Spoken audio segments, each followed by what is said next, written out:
প্রবাসীদের ক্ষেত্রে যদি দাবি তোলা হয় লম্বা একটা লিস্ট করা যাবে। আপাতত যেই জিনিসটা সেটা হচ্ছে কি প্রত্যেকটা 1 লাখ মোবাইলে 57,000 টাকা কর, এটা তো ছাপিয়ে দেওয়া।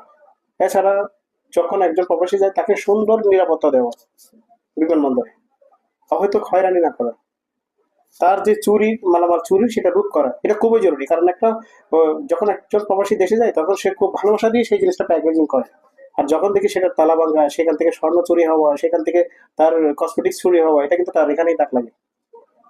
নিজের দেশেই যদি এরকম চুরি হয় প্রথম পা রাখতে বিমান থেকে, তাহলে এটা সবার ক্ষেত্রে কি এখানে লাগবে, তার এখানে। তো এই জিনিসটা রোধ করা লাগবে। আর হচ্ছে যে এয়ারলাইন্সের যে দৌরাত্ম, এটাকে কন্ট্রোলে আনতে হবে। এরপর হচ্ছে কি যাদের এখানে মৃত লাশ, তাদের যেই সিস্টেমের মধ্যে এনে দেশে দ্রুত পাঠানো, সেটা কিন্তু সরকারের দায়িত্ব। কিন্তু এই দাবিগুলো হচ্ছে মোস্ট ইম্পর্টেন্ট, যেটা প্রত্যেকটা প্রবাসীর রেমিটেন্স যোদ্ধার জন্য প্রয়োজন। আর অবহেলায় যেসব দাবি টোটালি হিসাবের বাইরে, এরকম তো ফুড লম্বা একটা লিস্ট করার মতো আছে, কিন্তু এই কথা বলার মতো কোনো অভিভাবক নেই।